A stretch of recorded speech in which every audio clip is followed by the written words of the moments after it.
Okay, we are recording right now. First thing first, is my hand messy? No, right? Okay, just to share everyone who is going to watch this video. This is the Simply Carnivore group first video recording. Why am I doing this? Because we went through the poll.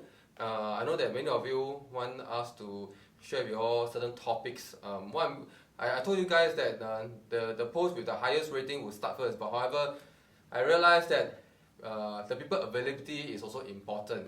So today we have Jen, Peter, and Rong who are available. Since they are available to do this recording, I think the first topic that we can talk about is diabetic and glucose management.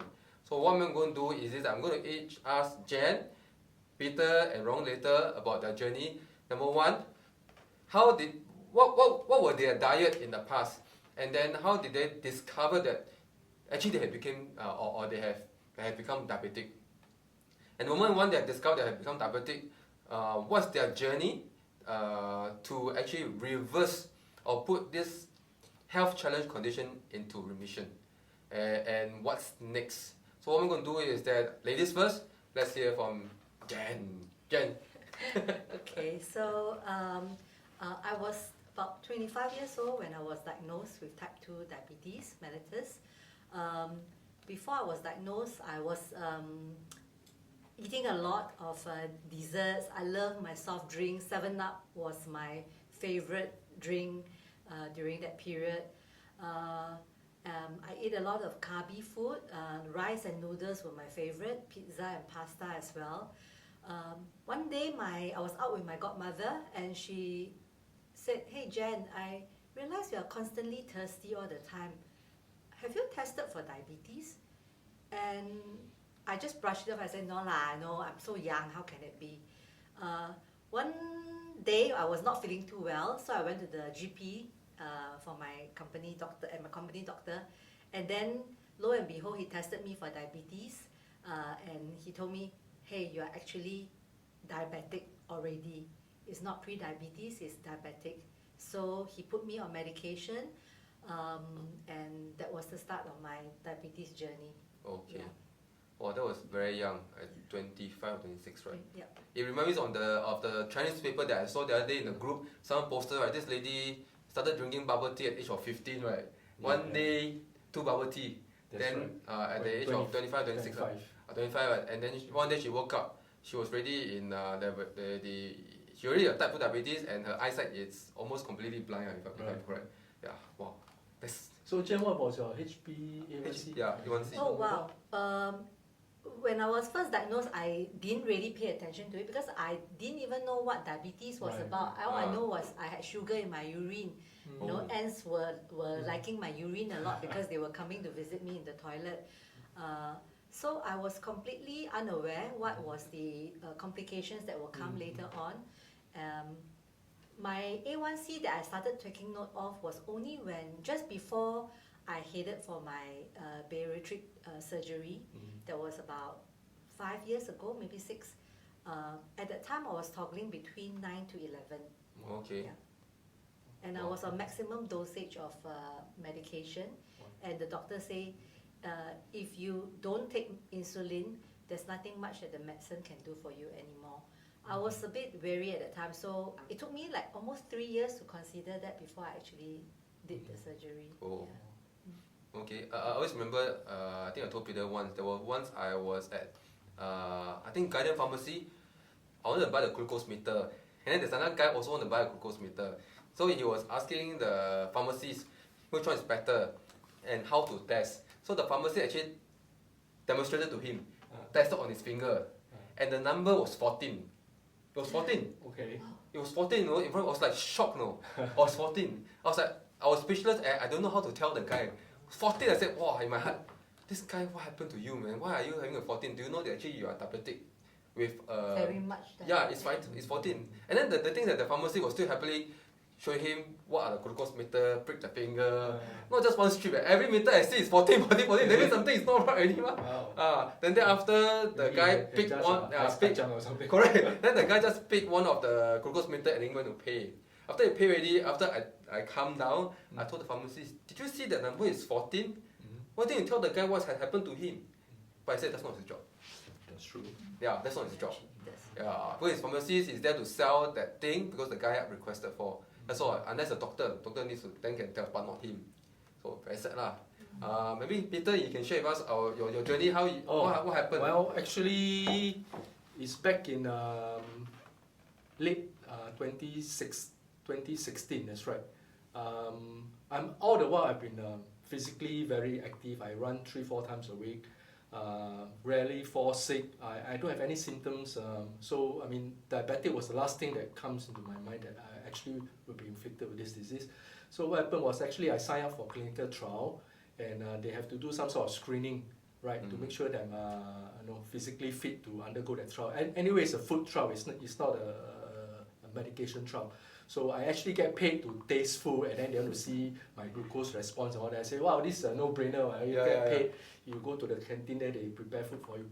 So I went through a half-day screening, and 2 days later, the nurse at NUH called me back and says that, oh, Mr. Tan, I'm afraid you cannot continue the trial because your HbA1c is at very high. I say, how high is high? So she said 8.6%. So I've got no clue what is HbA1c. So 8.6%. So what's a normal HbA1c? She said, oh, it's about 5.5 and below. So I said, okay, well, I'm just 3% higher. It's no big deal, right? I still got another 92% to go. So she said, no, it doesn't work this way. We suggest you go and see a doctor as soon as possible. So when she said the word as soon as possible, it dawns upon me that, oh, it's serious, right? So I asked her over the phone, say, oh, so am I diabetic? So, but because she's a nurse, she cannot diagnose me. So she said, you come down and collect your test report and go and see the doctor. So I went down, took my medical report, went to a polyclinic, right, walk in, see a doctor. The doctor looked at my A1C 8.6%, say, Mr. Tan, you are full-blown diabetic, but I will just do a second test just to confirm. So the second test result came out and said, yes, I'm diabetic. So the standard, they give me metformin, they give me statin, and then asked me to come back 3 months. They sent me to the diabetic dietitian to teach me what to eat. So I was a bit puzzled. So I got no clue what is diabetic. Because all along, I only thought that diabetic happens to fat people that are gluttons, they eat a lot, they don't exercise. I'm slim all my life. Right, I eat healthily, so usually after my run, I have the standard roti prata, my prawn noodles, all that stuff. Right, I already fall sick, no signs, and so I was very curious. So after that, I went online to find out as much as I can. Because the first thing that I asked myself is, can I be cured of this illness? Right, because I don't want to be on medication. I don't want to end up taking insulin for the rest of my life. So the first few hours by researching, they said, oh, this is a chronic progressive disease. You have to manage it well. You got to exercise regularly. You say, no, I've exercised all my life, so don't tell me about exercise. You have to eat healthily. I've eaten healthily all my life, so don't tell me to eat healthily. There must be something else, right? So most of the information I read online is not really helping. So I said, okay, the best way to find out is to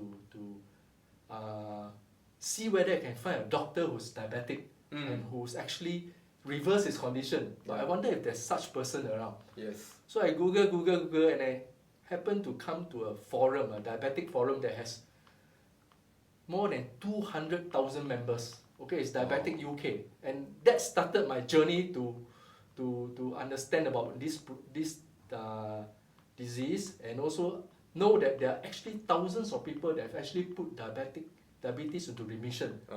And that's why I learned that, through diet change, understanding your blood glucose response after food. So one of the things that every successful diabetic inside there, I call them successful because they have actually put the condition in remission. They say, eat your meter. I say, what do you mean by eat your meter? That means get a glucose meter. So the very next day I went to a pharmacy, I bought a glucose meter. I go on YouTube to learn how to use it, and that is the most powerful tool. Until today, I was sharing with Kenny that every person must have a glucose meter, whether you are diabetic or not, because it's the most powerful tool. It tells you exactly how your body responds to food.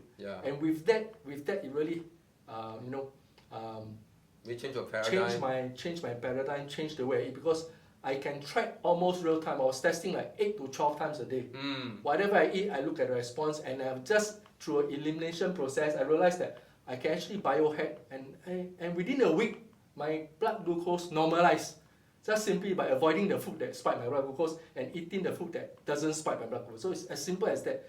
And from then on, from low carb, high fat, I went on to keto. I read a lot about diabetics and all the relevant information, and I became so obsessed. I would like to use the word obsessed because it's just like, I found an amazing solution, but why is everybody else not practicing this? Okay, now I need to hold your gun because it's an amazing solution. Yes. I need to leave it to the last part as something very short for everyone to hear.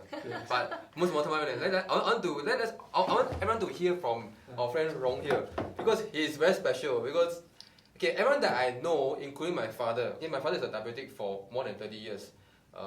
He was a taxi driver. Now he's retired. I always remember that day when he was diagnosed as a diabetic. My mom straight away changed the whole house diet. Next day, straight away, no question asked. My father has no jurisdiction over the kitchen. My mom just changed overnight. I always remember, my father made a big fuss over it, that he can't eat this, he can't that, but in the end, he still had to eat it. So, but even then, that time, my mom, she's not educated, so she also don't know what he cannot eat, what he can eat. You only know that, like what the doctor say, cannot eat oily food, this and that. So we started our so-called low salt, low fat diet for my family case. But that's from my father's side. But I think what we really need to hear from Rong, because his case is very special. How the event was triggered, and actually, Rong, can you share with us what was your diet? What happened in the past before that very day happened? Okay, actually I was knocked out because of DKA. So all along I didn't know that I'm diabetic. In fact, I got DKA in the year 2017. Okay.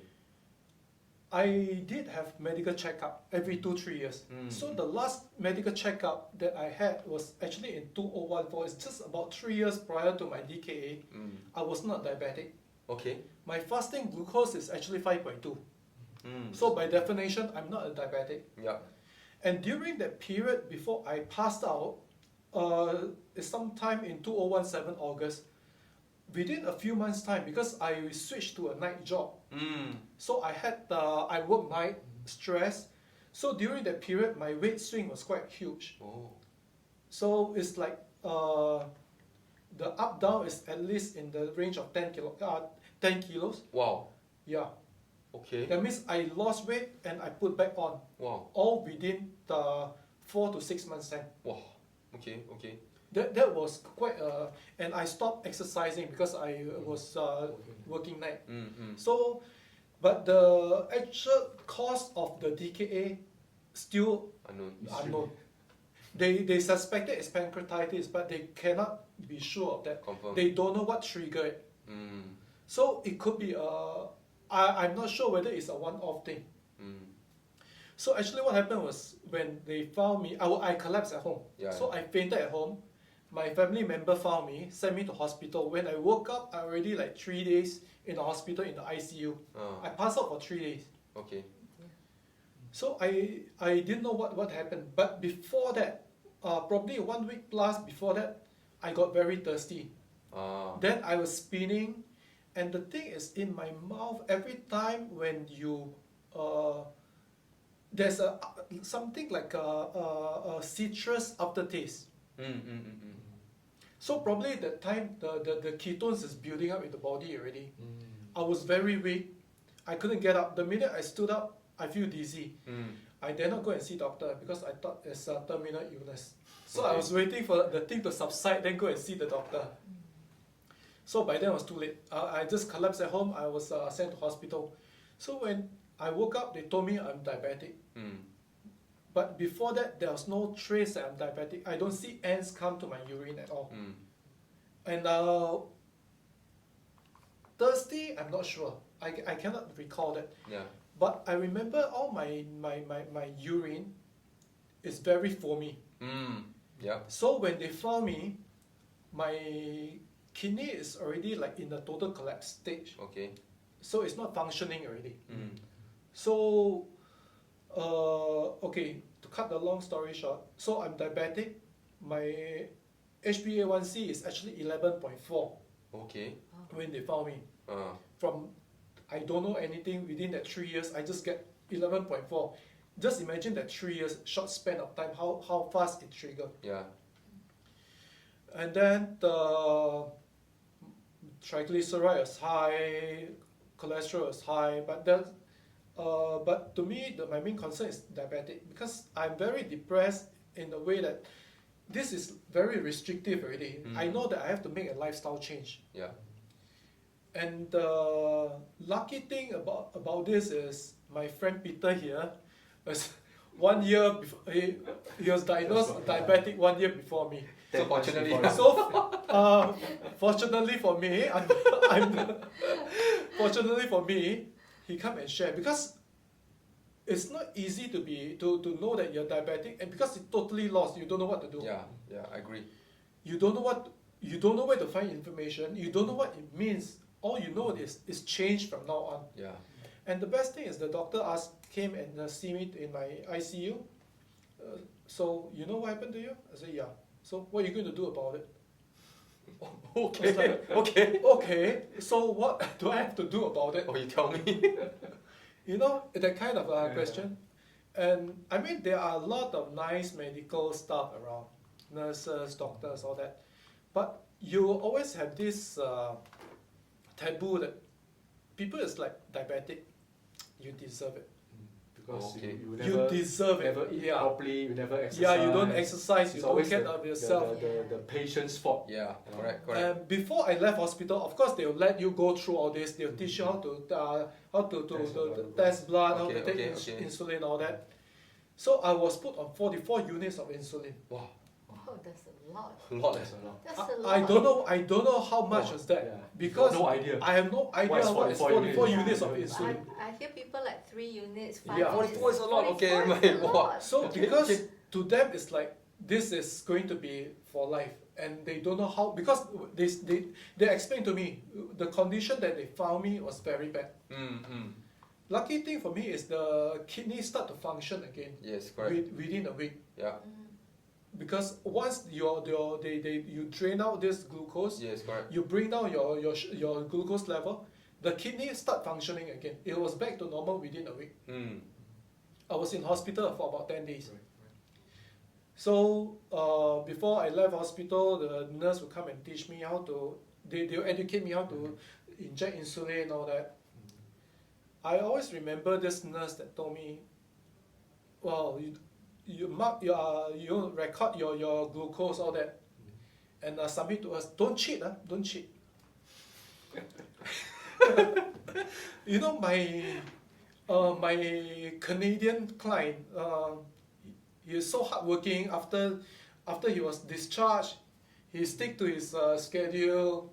You know, he exercised, worked very hard. You know, straight away we reduce his insulin. I said, okay, but to me, I have no idea what I'm supposed to do. Okay, I understand I that. just felt that all this thing is like it's Overwhelming. your fault. You have to do something. So I don't know what to do. Actually, after I get to know him, within the first week after I went back, I mean, Peter was like tracking my level all the time, and he was telling me what to look out. I test a lot. Yes. At one day, 4 or 5 times at least. And after every meal, before every meal, I will just keep on testing the blood. We can go up to 7, 8 times, sometimes easily. 10 times. Yeah, that's quite normal. Yeah. Yeah. It's normal for It's us, normal not for to us, the yes. doctors. Yeah. They think They we're will- crazy. What you are doing? Yeah. Actually, in fact, a lot of mainstream doctor thinks that the way some Relax. people are doing, like you guys, Over the board. is over the board or not mainstream. Not Yes, mainstream. yes. And just to tell you how fast the result changed, within 3 days, I have to cut the insulin because I was going into hypo every night.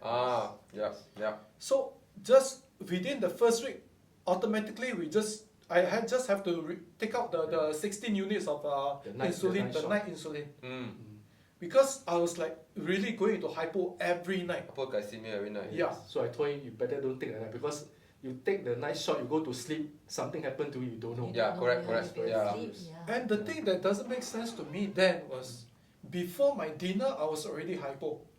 Oh, So, am I supposed to inject or eat? to pump sugar to bring up my level, Mm. inject, then go and have dinner, Mm.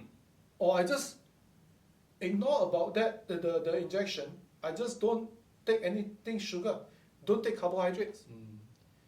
So that's what I did. So within the first week, I have to take out the night insulin. Wow, that's good. Straight away. So after that, the hospital got back to me after I emailed them, because I said I can't go on like this Yeah. every day, because they're supposed to follow up every week. So after they came back to me the following week, they found out they got panicked. So straight away they slashed my insulin some more. So all in all, within the first 2-3 weeks, my insulin was just stopped. So within the first month, I was totally off insulin. It's quite amazing. Once you cut the Yeah. carbs straight away, it's just like what Dr. Jason Fong said. Yeah. If you eat carbs, bring down the blood sugar, then why not we take out the carbs and bring it down, rather than eat carbs goes up, inject insulin, bring it down. Ask the patient, eat carbs go up, inject insulin and bring it down again and again, like a vicious cycle. You know, it never ends. So it's quite amazing. Actually, I had the same conversation with my father also. Now he's insulin injection, but it's already he refused. He said, I will still eat what I want to eat and then inject because the doctor say so. Yes. Yeah. So we as a younger generation, whereby we know how to Google and read, I think we need to take in charge. I mean, we can understand how the older generation function because many of them they are not educated. Right. So they'll look up to those who had paid the school fees and get the certificate. That one we must respect. But that's their way of thinking. But for this generation, I think we need to start to take charge. And furthermore, like what you say many times to me, science is not cast in stone. Yes. Who knows, one day there will be another so-called solution out there whereby you eat certain carbs, it will also solve the problem. Then the whole paradigm will shift again. Yes. Yeah. But for now, we know that based on the n equals to 1 experiment, many n equals to 1, cut carbs, blood glucose goes down. Yeah. But actually, I just want to stress one point because you say that even though you're fasting, blood glucose was normal. But at the time, did you do any A1C test? No. No. No. Because the normal test, when you go to, normally if you don't ask for it, they'll just do a fasting glucose test. Yes, correct. They always, I think that's the easiest and the... Yes. So it's only when your Yeah. fasting glucose is out of range, then they will do a A1C to confirm the Yes. check. Yeah. Actually, it's very dangerous. Just to share everyone who's going to watch who is watching this or later whatsoever. If you let's say you have hyperinsulinemia or you have high HbA1c or even high fasting glucose, assuming let's say you fast 48 hours and you walk in and do a blood glucose test, your blood glucose is normal actually. Yep. You're actually bluffing the system. But if you do a fasted insulin and A1C, that two numbers can never run away. Yes. That will never run away. So from there, you know whether you have a problem already. Right. So I just want to stress that fasting blood glucose, this number is not accurate at all. It's just that point in time. If you know how to play against the system, you fast 24 hours, you walk in, even 48 hours, you walk in, the number will be low, and the doctor will say you are very healthy. Actually, you may not be. And I think that the elephant in the room at that point of time, you didn't do A1C. Your A1C could be high already, but your glucose was low, or glucose is normal but hyperinsulinemia. Because all this while, the doctor's not worried about my glucose level. They are thinking more about the cholesterol and other your cancer markers, things like that. So to them, the fasting glucose number is okay, 4 point something, 5 point something. Yeah. But imagine just from 5.2 to HbA1c of 11.4, all that happened in about 3 years only. Because if you sleep late, your cortisol will be high, your adrenaline will be pumping, your liver timing is going to be out of sync. Right. So a lot of things will happen. That's why sleeping late or beyond even 11 actually has a tremendous health impact on anyone. In those days, even when I was doing my hawker, I shared with you all just now, actually I shared with my friends, we opened the store at 6 p.m. We closed the store at 3 a.m. every day. And then after we clean the store, it's about 4:30 a.m. already. I wait for the first bus 5:30 a.m. to go home. Then I sleep like 6:30. I mean, wash out 6:30. Sleep until 2 p.m. Every day. You make the money, but the health start to drop. So sleeping late affects the body tremendously. So I want to advise everyone, you try not to sleep late. Sometimes work demands that, can't help. But let's go back to Jen. Jen, I know that after you have a very serious diabetic condition, then you realize that you went for a surgery. And what's the journey thereafter? I also know that you had an event that you may have nearly lost your leg. Can you share everyone? I mean, to me, each time when I see you, I told myself, it's not a Wonder Woman, but it's a miracle woman walking around. Because I live in an old estate, I've seen enough people. Today I saw the guy has 2 legs. Tomorrow I saw the guy only have 1 leg. Then I saw the guy, no more legs. And then after the guy disappeared. Yeah, seriously, in my estate. My neighbor went through the same process. One day I went to a house, helped her to fix a light bulb, and realized that one of her foot was actually rotting. And doctor said it was okay. She said she went to see doctor said it was okay. I said no. I told the son, straight send your mother to a hospital. So after that, the family straight sent her to hospital, and I haven't seen her for a long time. When I saw her back at home, she already lost that foot. Wow. And then I don't know when she lost the 2nd foot.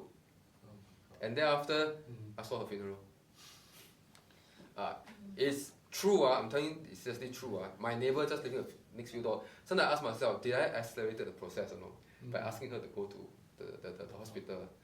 I question myself seriously. So sometimes I hope that maybe if she have known that she don't eat this, don't eat that may have improved her condition. But again, not many people are educated, or not many will accept this kind of way of eating, taking away the carb, because they are so ingrained eating the grains. But maybe Jen, can you share with us your story?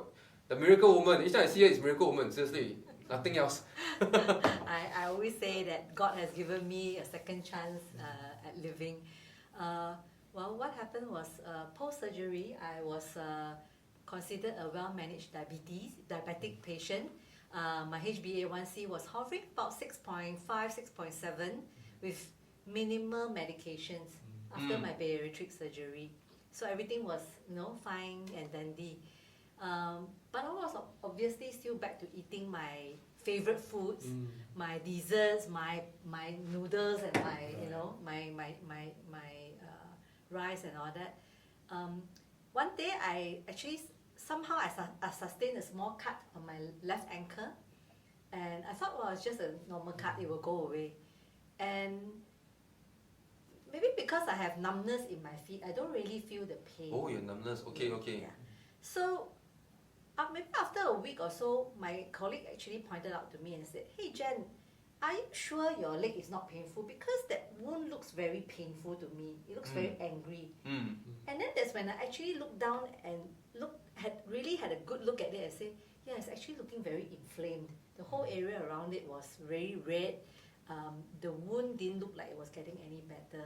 So I thought, okay, let's go to see the GP since it's just near my office. The first thing they did was they gave me antibiotics and said, okay, let's monitor. After the first week of antibiotics, nothing seems to change. There was no improvement. They gave me a second dose of another week's worth of antibiotics. By then, at the second week, there was no improvement at all. So they said, you have to go to the hospital, you have to be admitted. I was sent, then I said, okay, let me go ask my diabetes specialist at SGH to take a look at me. And she referred me to the podiatry department. They too tried to clean it up for me, gave me another week's worth of antibiotics. Wow, again. And I was told to go back for a review a week later. On that day of that review, I was immediately hospitalized because they said it's not getting any better and it doesn't look like a normal diabetic foot injury. Fortunately, unfortunately, I was hospitalized for close to 5 days. Okay. And during that period, all my blood works came back normal. Yeah. They were not very sure what was really wrong with me. They thought it was calciphylaxis, meaning I had too much calcium in my blood. It was hardening, so there's not much oxygen and blood going to do the repair there. Plus, being diabetic, the feet being the furthest away from our heart, takes a lot more for the heart to pump to get the blood going there and coming back. So And diabetics are actually also naturally have lower oxygen level in their blood. Yeah. So because of the fact that our blood cell has only so much surface area, and if 3/4 of it are occupied by glucose, you only left 1/4 of it for oxygen. So that is one of the reasons why our blood oxygen is quite low. They discharged me. They said, okay, we'll follow up with dermatologists and all that. And during that period, all I did was going back to the specialist clinic for debridement. Every week they have to cut off the layer of dead skin again and again. And as they try to cut it off, it actually starts spreading. Okay. And from a tiny cut on my left ankle, it started spreading through my whole calf, almost to 2/3 of it. Wow. Yeah. And before I discovered LCHF and keto, I didn't have skin over the area where it's infected. All I had was just exposed flesh, and it was red and angry all the time. Yeah. Wow. It was so painful. I couldn't walk. I couldn't even put my foot down by the side of the eye. All I could do was just lie down, sit on the bed, and I couldn't even get to the bathroom to do my daily activities without help. It was a very, very humbling experience that I had to have assistance getting my showers, doing my daily toilet business and all that. So yeah. How long is this period? From the time you get the cut until that severe condition? Sometime in April, I discovered the cut. I was hospitalized in May. I had a biopsy done in August. When I was hospitalized, I did a biopsy. That's when they found out I had this. They thought I had this condition called calciphylaxis. Then in August, they did another biopsy because they couldn't figure out how come they were trying to treat me for calciphylaxis, but it was not responding anyway. And I did another biopsy. Unfortunately, after that biopsy, I couldn't walk for almost a month. Yeah, I was almost bedridden for that period. I had to use a walk. 4 to 5 months to. It's quite fast. From Yeah. a simple cut all the way to. Yeah. Yes, yes. Wow. And the thing was, during that period when I couldn't walk, I still had to go back to the hospital to do my debridement and all that. And they did tell me, about injury to your feet, to your leg for diabetics is that because the bone is very close to your surface area, Yes. right? Yeah. It's the least fleshy part, so Correct. to speak. Yeah. So any wound that you sustain on your leg can get to the bone very quickly. Yes. And why diabetics lose their feet so quickly is because it touches the bone, there's no negotiation, it has to be amputated. Yeah, no negotiation. And all at this time your A1C has been maintaining about 6 to 6.5. Yes. So even with a 6 to 6.5, which most doctors consider is very well maintained, you still can get this kind of complication. Yes. Right? So it shows that, the current recommendation of 6 to 7 is actually High. very high already. High. Yeah. If a simple cut can lead to such a complication and lose your legs at a 6.x number, HA1C, Right. there's a need to bring it down further. And there are many diabetics out there that think that I'm fine, 6.5, my doctor says it's Doctor okay. says so. Yeah, even the doctor tells them 7 is still fine. Yeah. As long as you take your insulin jab, and all that, it's still managed. But think about it, HbA1c is a average blood glucose reading taken over a 3-month period, right? Yeah. Which also means to say, to get an average of 6 point something to 7, you are actually hovering between 5 and 9. That's how you get to 7, right? Yeah. So in other words, you are actually mostly maybe you are half the time on a 9, half the time on a 5, Yes. and that will mean that that's how you get your 7 or your 6 point something. Yeah, makes sense. So when you think about it, you realize that actually you are not really well controlled because most of the time you won't be maintaining at 6.5 throughout the 3 months. Right. You'll be eating stuff There'll be that certain will, days, maybe 3 Yeah. days in a row you're running at 9. Yeah. That's right. So that's probably why diabetics also have bouts of like sudden tiredness, and all that. When your blood sugar dips, Yes. and then that's when you start to crave and you go and eat, and that's when it goes back to the 9 and the 10s, and that's how they ended up with this HbA1c of that number. So yeah. Because I think your A1C of 7, they still consider you pre-diabetic, right?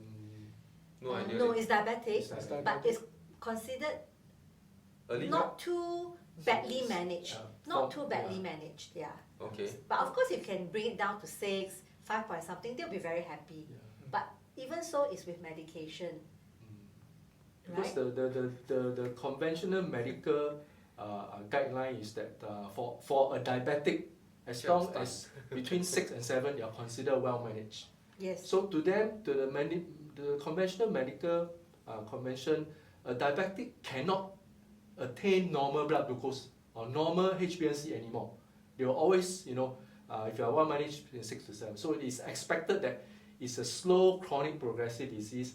Whatever complication is a matter of time. If you are well managed, it may happen 20, 30 years down the road. If you don't manage it well, within 10 years, you're going to lose a limb.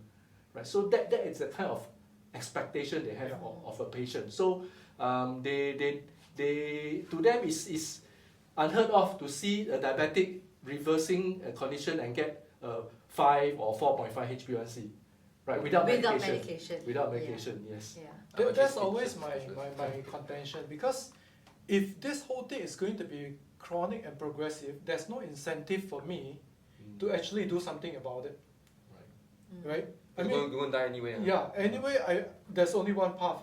Yeah. So I think the approach that is taken is very important. If this is something that it can reverse, by reversing I mean, if you go back to the same diet, all that, you'll come back again. So by reversing I mean is you normalize your blood glucose like a healthy person. Do what you can. I mean by your diet and your lifestyle change. Minimum medication. Yeah, minimum or without medication. I think that is at least there's something for you to work on, rather than. But I think right now the approach is no, it's not. It's going to be like this. So it is. That's the impression I get from the doctor. Yes. Well, I do agree with you. Like you mentioned earlier, when you were first diagnosed being diabetic, you were quite lost because you didn't know what it was, what to do next, and all that. I must say that having been, I would say I'm a veteran at being a diabetic, right? Since I was diabetic since I was 25, and I am 52 this year. So when I had that the leg wound, I was 50.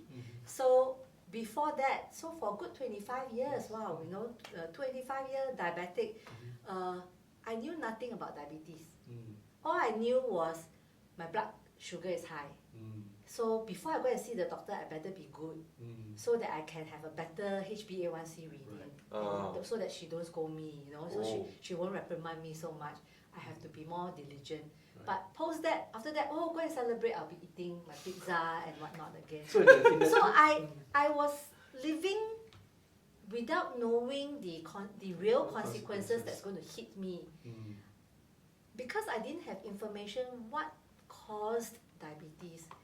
What were the things that were happening inside my body, my organs, my even my blood vessels, because diabetes being a metabolic disease actually reminded me of something somebody said to me many years ago, is that diabetes is the gateway for all chronic diseases to enter your life. It is a gateway. All you need to do is to be a diabetic, and the rest of the things will just come. You will have kidney problem, you will have heart issues, you will lose your eyes, you will have neuropathy in your leg, you don't feel, your numbness of the leg, and that's why diabetics always have problems with their leg. They are supposed to check their feet all the time. You have a dry skin because your circulation is not very good. You take longer to heal for your wounds and all that. Because your body is so acidic. Most of the time. But in the 25 years as a diabetic, you go for regular checkup. I do. Your doctor will tell you you are well managed. I was well managed, especially after my bariatric surgery. The reason why they encouraged me was from a very good intention, because under the American Diabetes Association, somehow bariatric surgery for chronic diabetics like myself, it was the best solution. Because it will bring your weight down really quickly, and somehow when your weight comes down, your HbA1c comes down. So, and because the bariatric surgery actually reduces your stomach to a small pouch, you cannot really eat much. But it also means that your digestive system is different. It doesn't allow you to have the food in there long enough to absorb all the nutrients you're supposed to absorb. So you have to take a lifetime therapy of supplements, to make up for it. Yeah. That's why you're amazing. So so I'm very grateful that I'm given a second chance.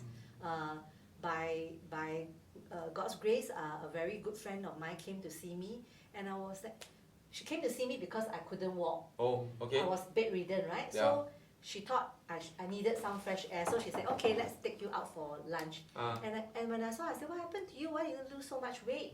And she said, oh, I don't know lah. You know, I went for holiday and our good friend, a common friend of ours, was cooking me all these fatty meals and all that. All I did was eat fats all the time, and my weight just dropped off like that over a period of 1 month. And what she told me stuck with me. And I thought to myself, well, if my bariatric surgery was to reduce my weight to bring my HbA1c to an acceptable level, which it did actually, from an average of 9 to 11, it came down straight away to 6 point something, just overnight like that. Okay, and I thought, if I could lose some weight, maybe my diabetes could be better managed, and maybe my leg could heal. Yeah. So I started to ask her, and she said, "Oh, you go join this group." You know. And so when I joined the group, I actually discovered a forum on the Facebook group called Reversing Diabetes. And that's where I learned about it, and I stumbled upon the LCHF group and all that, and I started reading a lot. Since I couldn't sleep because I was in pain 24 hours a day, I might as well read, I might as well Google. I watched a lot of videos. I a lot of videos from Dr. Jason Fang, from Eric Berg, and all that. And from then I tell myself, what have I got to lose? Exactly. I have got to lose my leg. Yes. Or I take a chance and try it. So what's so difficult about maybe cutting down my rice for starters? So what I did was I did very gradual. It took me a month to get to where I was, and I said, okay, today I shall go for a full day without any grains and rice. Yeah, obvious grains and rice. And then it wasn't so bad. So I started continuing with it and all that, and it became a natural transition for me. Yeah. That's good. And just to continue that story a little bit about the miracle was that for the first few months I don't really see much improvement in my leg, but my HbA1c came right down within 3 months. To what number? From 6 point something, it went down to 5 point something. Okay. And 5 point something, at that point of time, after I started going full, no rice, no bread, no noodles, within about a week to 2 weeks, I had to start cutting my medication because my blood sugar was showing lower and lower. It was averaging 5 plus, then 4 plus, then 3 plus. It even went to 2 point something. Whoa. But I felt perfectly fine. So I started cutting my pill. I cut. It was a very small pill to begin with. I cut until I cannot cut anymore. So I actually text my doctor and say, so you think it's okay if I, monitor closely? And she said okay, and she was on call, so she was very nice. She availed herself to me at all times, and I think I took my reading, like you said, 15, 20 times. Yes. It's very common. Yeah, and then I realized that, it stabilized for a while because I didn't take medication for it, and then the body start to adjust. And when I did my HbA1c in November, it was down already to 5 point something. And then later on, the second HbA1c I did in the next cycle of my quarterly report, it was in the 4 point something range. No medication. And when did the leg start to heal actually? The wound? Oh, probably in February. So I started LCHF probably end August, early September. So about 6 months. And at that point, your A1C was what number already? At that point, my A1C was already 6 point something. I mean, considered well controlled lah. So but with medication. Yeah, at that point of time. So when it started to heal, was 6 point something already? No, it was 4 point something already. Yeah, I had maintained it for 2 cycles already at 4 point something. So actually, that's what I want to stress. When the body is seriously well maintained in terms of blood glucose management, that's where any wounds will start to heal pretty fast. Externally and internally. Yeah, even I myself, I got a cut.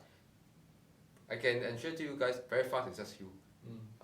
But I will see the skin, I will just peel it off. Talking about this, probably 1 year prior to my DKA, or that 1 year, 2 years before that, I actually already have this problem between my toes. Sometimes, you know, it's like a bit wet, a bit slimy, a bit dirty. The wound never healed. Oh, so that's a sign already actually. Actually, I don't know, because because all the while I thought it's because I didn't keep it clean. It's not dry, because I thought it's because of sweaty feet. That's why it become like that. Then now when I think back, then I realized actually immediately after the blood sugar is down, just within weeks, all this thing is just gone. It just start to dries up. The whole thing just healed by itself. I mean, touch wood, I haven't had the same problem. I haven't seen that until now. You can have sweaty feet, all that, but the wounds doesn't come back. Yeah, it's quite amazing. Once the glucose is very low in the body, wounds heal pretty fast. But if it's high, confirm it takes a longer time. Yeah. So that's why I also look at my kids. I mean, no kids, they always cut themselves. Always see whether the wound heal fast or heal slow. Because it's, for me, it's just been a bit more, I don't know how to say, kanchong. when I was in the well-controlled period, I had a fall. My scab took months to recover. It will heal, it peels off, it bleeds again, and then it scabs over again, and then it heals, it peels off, it scabs again. So happened to you also? It took months. And it was on my kneecap. Never fully healed. It never fully healed, it gets better, but you come back again. Yes, that's right, Okay. Especially very scared. Back to Peter. Just now I asked you to hold your gun about the amazing stuff that you have discovered. Can you just continue your story from there? Actually, let me share with you.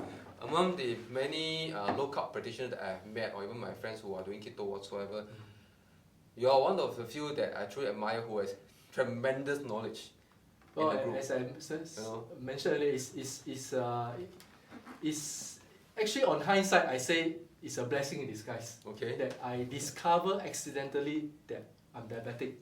So that led me to a whole new journey, that to a point of obsession, because I found that first I get a glucometer, and the glucose is a new toy to me. I say, I can actually see what happened to my blood glucose within 2 hours from ingestion of my food, and I actually can manipulate my blood glucose.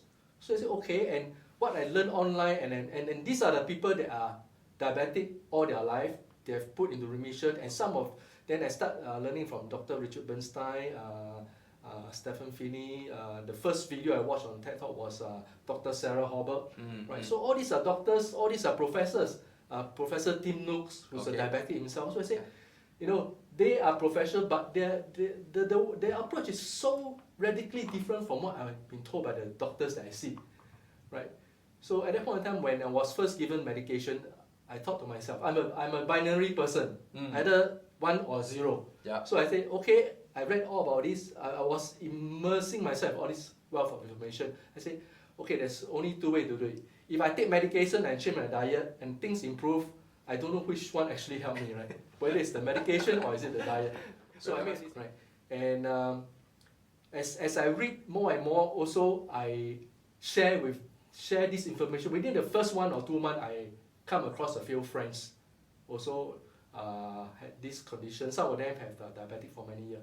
So I told them, why don't you try this?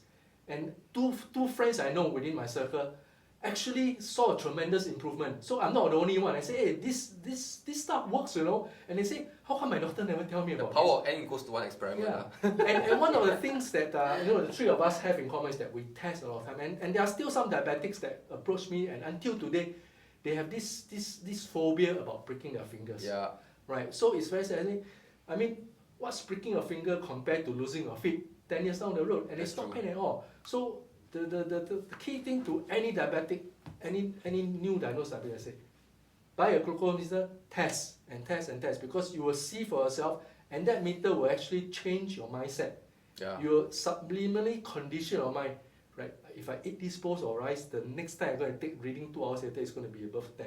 Yes. And instinctively, the next time I look at the bowl of rice, you'll just, nope, I don't want to touch it. I totally agree on this part. I think you also know, right? Some of you may know.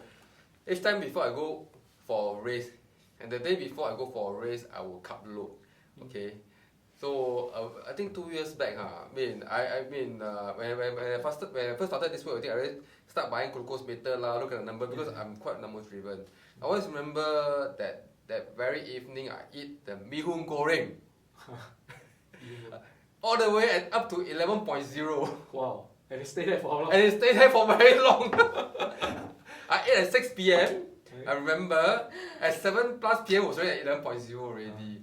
At 7 plus, I think about 9 p.m. or 10 p.m. It was at 9 point something. From 11, 9 point something, no? Yes. For 2 hours. No, I ate at 6 p.m. Yeah. 7 plus 5 hours 7 plus p.m. It was at 11.0. Yeah. At about before I went to sleep about 10, I usually about sleep about 10 or 9 plus. 4. It was at 9 point something. Yes. So within that many hours, I was still stuck very high. Yes.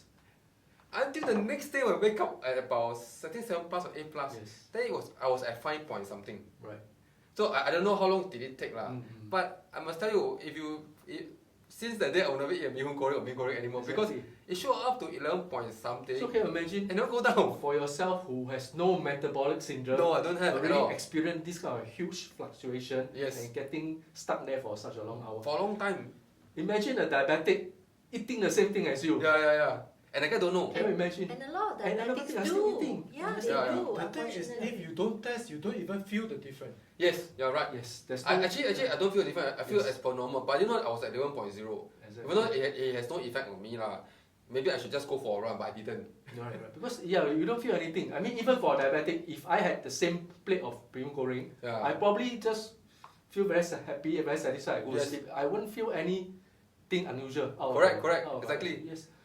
So So I think the glucometer is an amazing tool which not only for diabetic but even a healthy person should regularly check because Yes. that will actually change your eating habit and your relationship with food. Because without that you won't know. Because seriously, even for a pre-diabetic or diabetic, there is absolutely no symptoms, no sign that tells that after eating this ice kacang, after eating this mee goreng, I'll feel lousy. You don't feel lousy, and this can go on for weeks, for months, In fact, for the years. sugar high makes you feel very Or good. really feel So Yeah, you don't feel bad at all. yeah.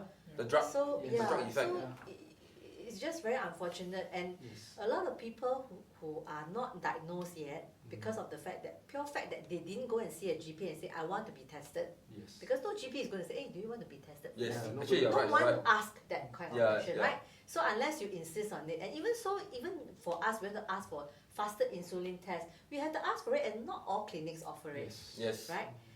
And what's unfortunate is that a lot of these people, when you recommend that, the only way to know is don't guess.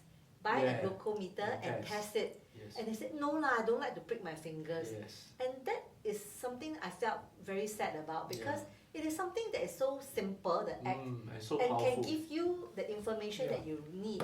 There's no need to argue with me or with anybody that Yeah. what you eat is Because good the or not number good. there is The numbers tell. doesn't lie. It's Yeah. like driving without a GPS, you know. Actually, you're right. Absolutely. In fact, if you want to take one step further, just like our friend saying now, that Adele, just to share with you guys who's watching this, Adele is our technical director. Okay, she's standing behind.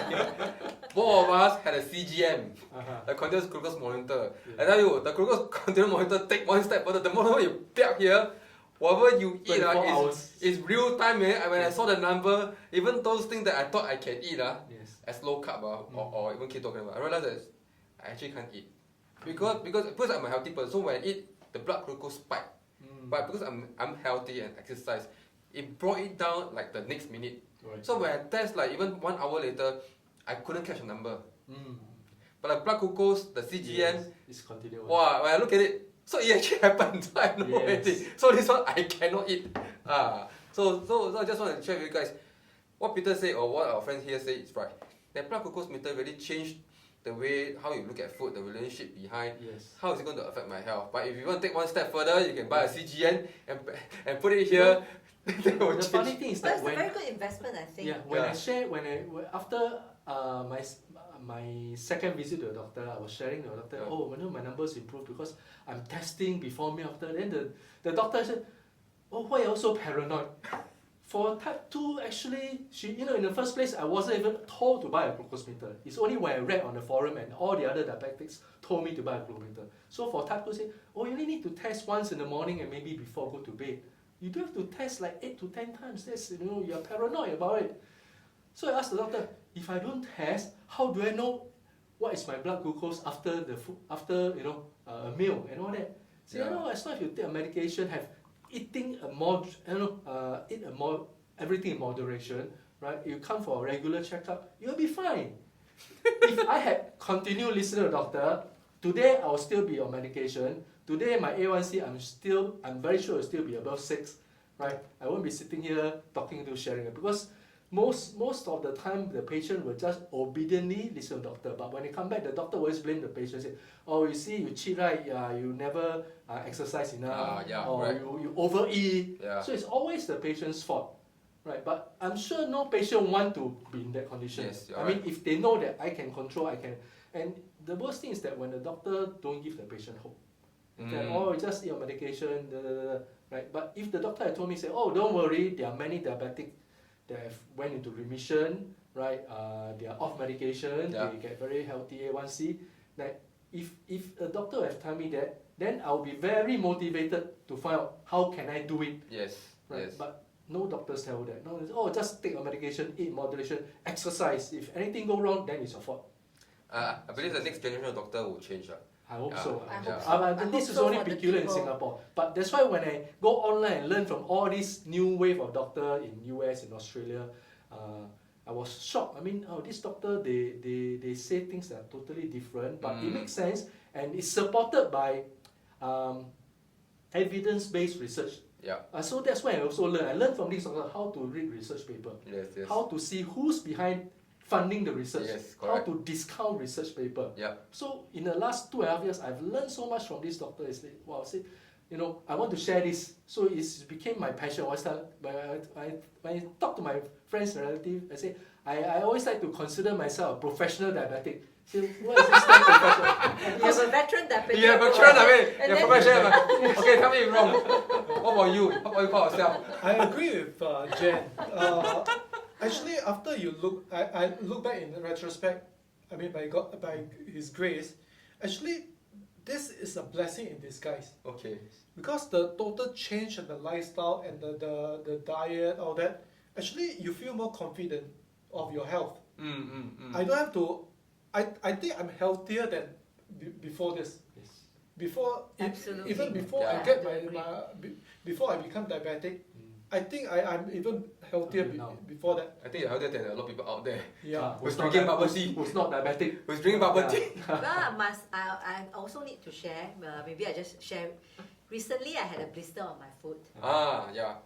It became infected because I didn't really take care of it. But because I'm diabetic, I have a diabetic foundation, right? So of course, naturally, maybe I'm more susceptible to this kind of infection and all that.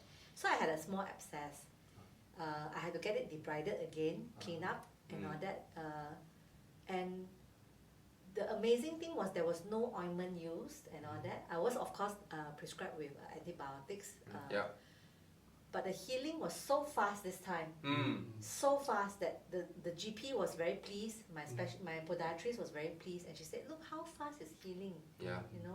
And with no creams, nothing, and it's just different from the last time I suffered that cut on my foot. It's just very different. But did the doctor, from your experience so far, so many doctors, did any doctor actually ask you what do you do? Well, actually, I'm very interested to find out what do you do to they did ask, but they didn't seem too enthusiastic to pursue discussing the topic much. Same experience here. Maybe it's something not familiar, not on their familiar ground. It's not their territory, so to speak. Or maybe it goes against their professional conduct that they are not encouraged to subscribe to a unorthodox way of treatment or of a lifestyle adjustment. But they say, oh, okay, if it works for you, that's good, but you have to monitor. This is something that's not going to be long term.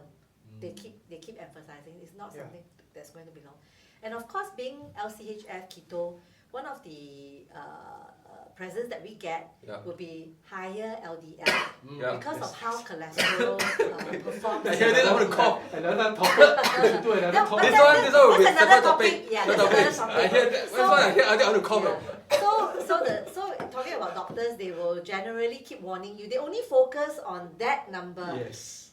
Irrespective of how fantastic your results, triglycerides Yes, are, yes. so low, or that your HDL, which is the good cholesterol, is so super high, but they only look at your LDL. Not just They that, don't and care then, about and then, and the then rest. the total cholesterol number also. Yes, Because they've been trained only to look at the two things. Yeah. That's all. But okay, this is going to be a separate topic. You know, I can talk for hours. Everyone can talk for hours and hours and non-stop. But I want to hear from Rong. So, how is your eating habit has changed from last time till now? And now, what do you usually eat? Basically consistently every day? What do you actually eat these days? Okay, if I don't have time, eggs, that's the easiest. Yeah. A full lot of of eggs. nutrients. I will Nutrient have dense. 4 eggs, 5 eggs. If I don't eat anything, probably I can just survive on 7 eggs for a whole day, Why not? including exercise. I can even go for a run after that. Hey, my son dinner 6 eggs. Yeah. Quite xiao. Okay, continue. Then if the easiest actually is siu yong, Roast pork. roast pork. The cheapest and the easiest. Yeah. You can't go wrong. Yeah, Roast pork. Never go wrong. never go wrong. So these are my go-to. As and when I need, easiest. Yeah, actually for Asians, usually the eggs, the roasted pork, maybe the chicken or duck, beef and lamb. Not that accessible. Not so accessible for us, especially in our even breakfast, lunch, or dinner. Unless you go to the restaurants, then you can get to access to this kind of food. If not, center hawker center, roasted pork, duck or chicken. Yeah. Eggs, toast box lah, don't know what Ya Kun everywhere also have. Eggs is easy. Ah. That's the easiest. Yeah. Especially if you're one of your reasons for not wanting to embrace this lifestyle is the fact that you don't have time to cook. You have to eat out all the time. It's very inconvenient. Then look for the most compliant or most suitable food. Well, at least you cut away the rest that are not supposed to eat, right? Than to continue eating them. Actually, if you have blood glucose meter like me, a healthy individual, with a blood glucose meter, you can start to find, if you go outside, what are the food can you actually eat? And then you stick to the food store. So what I've done over the years, I have built a relationship with certain food store in certain part of Singapore. That's very true. When I go there, he see me, he knows what he needs to serve me. No question asked, I just pay the money. I'm serious. Just like we go to Telawai, $10 on the table, uncle know what to do. $5 silver, $5 duck. Confirm one, And it's amazing, you test before and after the food, you can see so little change in your blood glucose spike. Yeah. It doesn't even spike at all. Yes. Even though when I wear my CGN, constant movement. It doesn't even go up. One of the thing that helped me for my transition was in November, the year that I met some people, they talk about this CGM. Yeah. I went to get one and I applied on it, and that actually helped me a lot to know exactly what food that I ate immediately spiked, and what food which I thought was safe, and then what food that totally very constant and stable. Yes. Yeah. So that actually I started then having a list of things that are safe to eat. You start to curate that list. Yeah. And then You're right. you easily can refer to that list in your mind. Yes. When you go out, what can I eat? Straight away you will think, okay, I can eat this, I can eat this. Okay, you just go there and find that food. Yeah. That's why the CGM, one thing good about CGM is if you use a finger prick test, you may not capture the peak. Yeah. Right, because you usually do 1 hour, 2 hours. And then you forget. Sometimes you got busy. So and because the different food will peak at different times. Yes, and exactly. Different people have different peak. For me, mine is usually about this 2.5 hours to the 3rd hour that whatever I eat will show the highest peak. So if I take on the 2nd hour, I may not capture the peak. I thought, this is quite safe. Yeah. But it may peak on the 3rd hour. So CGM will capture every single moment. So some food you'll peak on the 30 minutes. Yes. But if you use a traditional finger prick, you do 2 hours later, bo tai chi leh. Correct. So you thought you go back, but actually it hit 8 or 9 within 30 minutes. Right. So CGM, but unfortunately is still not that affordable. Not cheap, yeah. Not cheap yet, but hopefully someday it should be made affordable to everybody. And again, I mean, it's up to the big pharmaceutical to decide on the pricing. And the CGM is also helpful, I feel, when you are sleeping. It still monitors. Yes. So you can tell See how when you start to, if you have Down syndrome, you can tell when it starts to come in. Correct. To the picture. Yes. I talking about Down syndrome. This past few weeks, I usually wake up with between 5 to 5.5. You know. So there's a couple of nights, the last 2 nights, I woke up at 3 to take my reading, and it's about low 4s. Okay. Then morning I wake up again, it hit between 5 to 5.5. So I know it's between 3 to 6. I hit the bottom, then it start picking up again. Because your body will know that you may going to wake up soon. Yes. So it's just getting ready. Just getting ready. It's a natural response actually. That's right. Even for me, it's the same. When I used to run at 4:30 a.m., confirm the Down syndrome will happen at that timing. Right. Now I switch it to 6 a.m. It will happen at 6 a.m. But it take 1 or 2 weeks to cross over. It will adjust itself. Yes. So this is how the body functions. Our body is a miracle machine. Don't need to tell one. Once it knows you're going to change habit, it will adjust accordingly. So it's something that don't take the body for granted. Seriously. It's amazing. Actually, I want to add on about the food that we are eating. I mean, before I learned how to eat like this, I mean, of course, because of the condition I have to get rid of certain kind of food like carbohydrates, all this. But even before that, those days that you try to lose weight, you try to stay healthy, I find that a lot of diet is very restrictive. Okay. One thing good about this, because this is very sustainable for me, because it's very easy to do. I eat a lot. Actually, I eat a lot now, and the way I eat and the food I eat, probably if people don't know about this, they probably get fainted when they see the way I eat. Then must test A1C already. Yeah. Fainted ma, see you eat fainted, test A1C first. So because I think it's not restrictive and it's very sustainable, that's why it's very easy to cross over to do. But I think the mindset change has to come in, because initially when I go, I went cold turkey literally overnight. Oh. But the first couple of months I was still trying to create replacement food. So I tried to find compliant ingredients to create dishes that I used to like. But over the last 2 years, I used to stock out a lot of stuff in my fridge. But these days there's hardly anything. Because very empty, right? Yeah, that's simple. Eggs and meat, that's all. Because after a while your craving for all this food that I used to like no longer exists. Right? I don't crave for my roti prata or my Hokkien noodle anymore. Yeah, when I first started, I still had this craving, so I try to find those what kind of noodle they call it? Konjac noodle. The konjac noodle. Oh, these days so much effort to create one dish. I just ordered $5 sio, but problem solved. Butter inside my steak, problem solved, and I feel very full. I feel very satisfied. Yes. And the important, the craving is not there. Interesting, it's interesting that my family asks me, hey, you don't get tempted to eat it. Sometimes I go buffet with them, and I only go to the meat counter. Then while they're eating their dessert, all that stuff, they say, hey, aren't you tempted? I say, no, I will look at it. Naturally, I'll just avoid.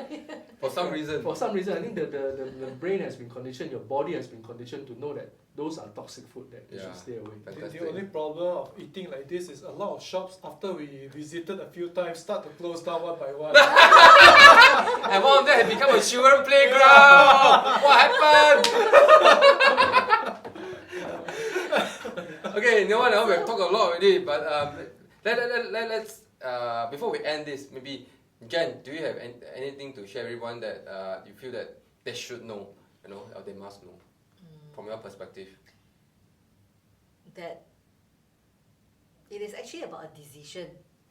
It's as simple as a decision that you make. I ask myself, did I want to lose my leg and be dependent on my siblings to look after me? How am I going to go to work? How Am I going to do my Zumba without feet, you know? Yeah. So the decision was not difficult for me. I think a lot of us, even my own close friends, some of them, oh, I cannot eat like you, you know, I would like to, but I cannot eat like you. Because of the fact that it is something that maybe is too foreign, but you have to give yourself a chance. Maybe just give it a try for 3 months. And if it really doesn't work for you, you can go back to it, you know. There's no such thing as a hard block. Yeah. But once you have started the journey and you see the benefits, I'm quite sure that you will put the hard block behind your old life so that, you know, you don't go back to it. Yeah. You won't want to go back to it. And the other thing is I want to reiterate, actually since I've been on this lifestyle, I rarely fall sick. Yeah. I haven't had a fever or cough or anything, touch wood also. Yeah, that should also. Yeah. I don't see a GP for normal influenza and stuff like that. I see a GP when I have an eye infection, like maybe I got some dirty thing that I you know, or my blisters on my feet that I need them to look at it just in case some complication. But other than that, no. Like everyone around me, like in the, you know, especially the flu season is around. Yeah. You see everyone is not feeling well, Yes. they are ill. Yeah, actually, you're right. If you Never notice, happened to us. Yeah, it doesn't. I'm sure it still does happen to some of us, but not as often. Yeah, you become more resilient. You heal faster. Your body heals faster, especially when you know, okay, I'm not feeling so well. I should avoid maybe going too heavy on certain food, you know. And then you take your apple cider vinegar with lemon juice and whatever, and after 2-3 days you feel better. You feel good again. Yeah. It's about balancing the pH in your body also. Peter, anything to share for everyone that you think that you guys please remember, you must know this. Please don't believe everything your doctor tell you. Find out for yourself. Read, because it's your life on the line, not the doctor's life. The doctor, you are paying money to a doctor for a service. If the doctor is not doing his job, change the doctor. Right? The problem is that everybody always says, but the doctor say this, but the doctor say that. Right? Verify for yourself, validate for yourself, read, because you have the power, right? You are in charge of your own health. Right? Don't entrust. I mean, I always use this analogy. If you have a newborn, would you entrust your newborn to a stranger? No, you'll take 100% care of newborn yourself. Yeah. You should treat your life like your own newborn. Why would you hand your life to a doctor or to some stranger that tell you, oh, you just eat bitter gourd or just eat it? That's what I do. I found for myself, test it on yourself, because there's no other way than to actually do it and see the result for yourself. And once you see the result, then you're in total control and your health will improve, and naturally you will not turn back. Right? Simple as that. Wrong? I think if possible, try to get the glucose meter, because that is the most important thing. And when you see the numbers after the certain kind of food and you associate the number to the impact on your body, and this number, what will happen to your body, straight away you cut out a lot of things. I totally agree with you. Totally agree. Yeah. This is what happened to me as a healthy individual. You have to associate the numbers to the impact on your body, the consequences on your body. Yeah. If not just pure number alone, you can't imagine what's 14 millimole means to your body. Yes, correct. Yeah, but if you know what it does to your nerves and your toe, your blood cells, then you will automatically cut out all this. Yeah. I totally agree with him. Once you understand, once you have knowledge, how that number is going to affect you, you will definitely change the way when you look at food before you even put inside your body. And maybe that triggers how your body is going to function when you look at certain food. Yeah, because that behavior will start to change.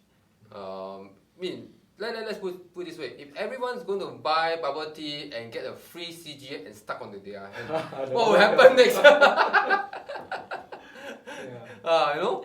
So just to share with you guys, so before we end this panel discussion, I just want to thank Jen and Peter and Ron for their time. Also want to share with everyone who's going to watch this. I must say that, I must stress, we are not medical doctors. We're not here to give medical advice, but we're here to share with you the journey that everyone has experienced and what works for them. If you can give it a try, if it works for you, continue. If it doesn't work for you, like what Jen said, then go back to the own way. Okay? So So, stand the technical director. oh yes, sorry. I must thank the technical director that is standing down there. That's Adele. I know, you guys can't see her, but you know who she is, And thank you everyone for watching. This from the Simply Carnivore group, and there'll be more to come. Thank you so much.